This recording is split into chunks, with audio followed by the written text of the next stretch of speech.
좋은 일이 일어납니다. 오늘 함께 묵상할 말씀은 시편 136편 1절로 26절 말씀입니다. 우리의 삶을 근본적으로 변화시키고 지옥을 천국으로 바꾸는 힘과 에너지가 무엇일까요? 그것은 감사와 찬양입니다.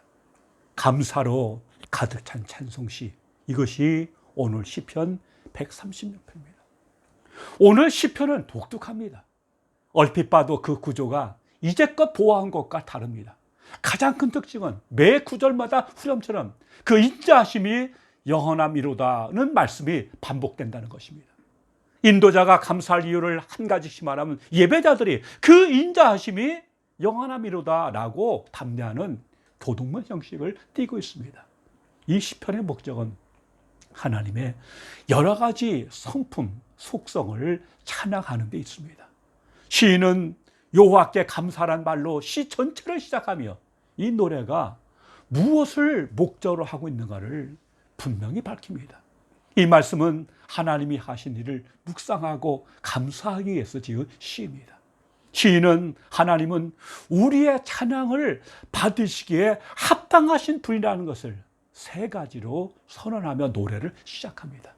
첫째, 우리가 주님을 찬양할 이유는 여호와를 선하시기 때문입니다. 선하다는 것은 하나님의 가장 기본적이고 포괄적인 성품입니다. 하나님이 하시는 일은 모두 좋습니다. 인도자 이러한 선언의 회장들은 그의 인자하심이 영원하다라며 담대합니다. 인자하심은 주께서 베푸시는 은총을 의미하는데 그것은 매우 특별하며 한순간에 끝나는 것이 아니라 영원히 지속되며 반복된다는 것을 강조하는 표현입니다. 둘째, 우리가 여호와를 찬양할 이유는 그분은 신들 중에 뛰어나신 하나님이시기 때문입니다. 신들 중에 뛰어난 하나님은 신들 중에 신이란 뜻이며 여호와 하나님이 세상 그 어떤 신들보다 비교할 수 없는 위대하신 분이심을 선포합니다. 셋째, 우리가 여호와를 찬양할 이유는 주님은 주들 중에 뛰어난 주이시기 때문입니다.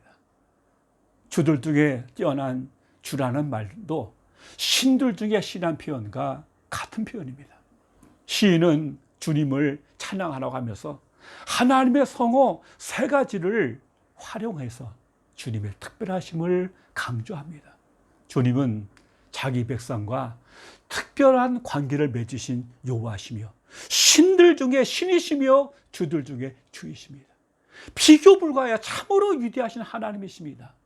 그러므로 우리가 하나님의 영원한 인자하심을 찬송하고 감사하는 것은 너무나 당연한 일입니다. 4절로 9절은 마치 창세기 1장을 떠올리게 하는 말씀입니다. 그는 하나님의 창조 사역을 구체적으로 논하기 전에 먼저 하나님이 어떠한 분이신가를 요약적으로 선포합니다. 여호와는 홀로 큰 기이한 일들을 홀로 하십니다. 그 누구의 도움도 없이 수많은 일들을 행하시는 하나님이십니다. 그러므로 이처럼 능력에 충만하신 하나님이 창조하신 세상은 얼마나 아름답고 놀랍겠습니까? 시인은 하나님의 창조 사역에 대해서 몇 가지를 지적하며 주님을 찬양합니다. 첫째, 우리는 하나님이 지혜로 하늘을 지으신 일을 찬양해야 합니다. 시인이 사용하는 이미지는 사람이 천막을 펼치는 겁니다. 하나님께서 천막을 펼치듯 하늘을 펼치셨습니다. 여기서 지혜는 이해력과 기술을 의미합니다. 하나님은 세상을 창조하실 때 자신의 모든 통찰과 실력을 동원해서 만드셨습니다. 하나님께서 심혈을 기울여 만드셨기 때문에 세상이 아름답고 놀라운 것입니다. 그러므로 이 아름다운 세상에 사는 사람들은 모두 하나님께 감사해야 합니다. 둘째, 우리는 하나님이 육지와 바다를 창조하신 것에 대해서 감사해야 합니다. 하나님은 펴서 육지를 만드셨습니다. 하나님은 육지를 바다 위에 세우실 때 단단하게 세우기 위해서 망치로 쇳덩어리를 펴듯 두들겨 펼쳐 씌웠습니다. 이는 인간이 사는 좋은 곳이 되었습니다. 그러나 만일 바닷물이 시시때때로 범람해서 땅을 휩쓴다면 우리는 결코 이 땅에서 살 수 없습니다. 그러므로 하나님은 바다와 육지의 경계선을 정하셔서 바다가 육지에 범람하지 못하도록 막으셨습니다. 하나님은 우리가 이 땅에서 평안히 살 수 있도록 모든 여건을 마련해 주신 것입니다. 하나님이 육지와 바다를 나누신 일도 우리는 감사해야 합니다. 셋째, 우리는 하나님이 빛들을 지으신 것을 감사해야 합니다. 주님이 지으신 큰 빛들은 해와 달과 별들입니다. 이것들이 있어야 계절의 순환이 가능하고 사람이 살 수 있습니다. 또한 이 천체들은 계절과 이스라엘의 신앙절기를 주관하는 것들이기도 합니다. 하나님께 예배드리는 것을 가능하게 하는 것이 바로 이 천체들입니다. 그러므로 하나님이 해와 달과 별들을 창조하심은 공간과 물건만이 아닌 시간도 주님께서 지으셨음을 알게 합니다. 하나님이 해로 낮을 주관케 하신 것도 감사할 이유입니다. 해가 있으므로 우리는 따뜻함을 누리고 그 빛으로 인해서 낮에 활동할 수 있기 때문입니다. 해는 모든 짐승과 식물의 생명을 선물합니다. 하나님이 달과 별들로 밤을 주관하게 하신 것도 감사해야 합니다. 어두운 밤길을 갈 때 달과 별은 우리의 빛이 되어서 가는 길을 밝혀주며 우리가 잠든 시간에도 세상을 밝히고 지켜줍니다. 그러므로 우리는 해와 달과 별들을 생각할 때마다 하나님께 감사할 이유가 생깁니다. 해와 달과 별들은 창조주께서 온 인류에게 내려주신 보편적인 은혜입니다. 이어서 시인은 애굽에서 종살이 하던 이스라엘을 강한 손과 펴신 팔로 구해내시고 인도하신 하나님을 찬양합니다. 그분은 자기 백성을 억압자들에게서 구원하셨고 그들의 길을 인도하셨습니다. 또한 하나님은 이스라엘의 걸림돌을 제거해 주셨습니다.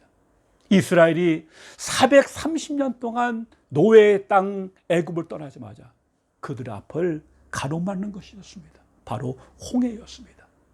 이러한 사실을 알아차린 애굽의 바로는 그들을 죽이려고 큰 군대를 보냈습니다. 진퇴양난의 위기였습니다. 하나님은 주의 백성이 나아갈 길을 막는 홍해를 가르셨습니다. 가르다는 말은 조각내다는 뜻입니다. 그래서 홍해 바다 한가운데로 길을 내서 그들을 이끌어내신 겁니다. 그 하나님께 감사하라고 시인은 권면합니다. 참으로 홀로 기이한 일을 행하셨습니다. 이어서 16절로 22절은 이스라엘에게 기업을 주신 하나님을 찬양하라고 권면합니다. 애굽에서 나온 이스라엘 백성으로 하여금 광야를 통과하게 하신 하나님께 감사해야 합니다. 주님은 자기 백성을 살리기 위해서 세상 권력자들을 치셨습니다. 하나님은 이스라엘의 앞길을 막고 방해한 자들은 용납하지 않으셨습니다. 아무리 큰 권력을 가진 왕들이라 할지라도 가차없이 쳐버리셨습니다. 가나안 정복에 나선 여호수아와 이스라엘은 31명의 왕을 죽였습니다. 여기에 요단강 동편에서 죽인 시온과 옥을 합하면 전부 33명이 됩니다. 이들은 큰 왕들이었고 유명한 왕들이었습니다. 이 말은 그들이 강하고 유능한 왕이었다는 것입니다. 여기서 시인이 하고 싶은 말은 이스라엘이 자신들의 힘으로는 결코 이길 수 없었던 세상의 권력자들이라는 말입니다. 그것을 하나님께서 하셨습니다. 그리고 끝내 하나님은 가나안 땅을 이스라엘의 기업으로 주셨습니다. 기업이란 유산을 말합니다. 하나님은 가나안을 이스라엘에게 영원히 경작하고 살도록 기업으로 선물로 주신 것입니다. 이 모든 것이 하나님의 은혜입니다. 시인은 이 모든 것을 요약해서 말하기를 우리를 비천한 가운데서도 기억해 주셨다고 합니다. 비천하다는 말은 전혀 보잘것없다는 뜻입니다. 솔직히 이스라엘이 그렇지 않습니까? 대를 이어서 몇백 년 동안 남의 밑에서 짓밟히며 종살이 하던 민족이 아닙니까? 만물의 찌꺼기 같은 그들을 애굽에서 구원하여서 가나안을 기업으로 주신 하나님. 입이 열 개인들 어찌 감사하고 찬양해야 하지 않겠습니까? 하나님께서는 그 민족을 구원하시고 보호해 주셨습니다. 그리고 그들의 일상의 모든 필요를 채워주신 것입니다. 그러므로 시편 136편의 결론은 그와 같은 하늘의 하나님께 감사하라는 것입니다. 이스라엘이 하나님께 감사할 제목은 무궁무진합니다. 이스라엘뿐입니까? 오늘 우리도 마찬가지입니다. 우리가 진정으로 감사하기 위해서는 첫째, 오늘 시인처럼 하나님께서 지금까지 내게 행하신 은혜의 사건들을 기억함이 필요합니다. 찬송가 301장의 가사처럼 지금까지 지내온 거 주의 크신 은혜라 한이 없는 주의 사랑 어찌 이루 말하랴. 이를 위해서 오늘 시편 136편의 시인처럼 그것을 하나하나 종이 위에 기록해 보십시오. 오늘 시인은 위대하신 하나님, 창조주 하나님, 구원하신 하나님, 기업을 주신 하나님, 보호하신 하나님 손으로 기록했습니다. 여러분, 은혜의 사건을 꼭 기록하십시오. 둘째는 그 사건 하나하나를 기억하면서 하나님께 감사하며 찬양하는 것입니다. 감사는 우리가 원하는 것을 얻게 해주는 강력한 에너지이자 능력입니다. 감사는 감사를 끌어들이며 우리의 삶을 근본적으로 변화시킵니다. 감사가 능력이며 축복인 것은 그것을 하나님께서 기뻐하시기 때문이며 우리를 향하신 하나님의 뜻이기 때문입니다. 감사로 제사를 드린 자가 나를 영원하게 하느니 그의 행위를 옳게 하는 자에게 내가 하나님의 구원을 보이라. 시편 69편 30절 31절에서 이렇게 말합니다. 내가 노래로 하나님의 이름을 찬송하며 감사함으로 하나님을 위대하시다 하리니 이것이 소 곧 굽이 있는 황소를 드림보다 여호와를 더욱 기쁘시게 함이 될 것이라. 기도하겠습니다. 아버지 하나님, 천지 만물을 지으시고 이스라엘을 애굽의 종살이로부터 건져내시고 홍해를 가르시고 광야로 이끄시며 가나안 땅을 기업으로 주신 주의 은혜에 감사합니다. 같은 은혜로 우리를 주에서 구원하셔서 오늘 저기까지 이끌어주신 에베네셀의 하나님을 찬양합니다.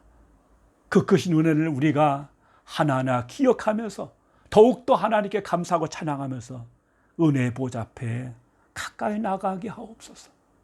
그리고 이 은혜 하나님을 마음껏 찬양하고 또 전하면서 이 땅에 동일한 구원과 은혜의 역사가 더 충만하게 일어나는 거룩한 역사를 우리로 보게 하시고 그 일에 쓰임받게 하옵소서. 여기까지 도와주신 에베네셀 크고 놀라우신 하나님을 찬양하며 예수님 이름으로 기도하옵나이다. 아멘.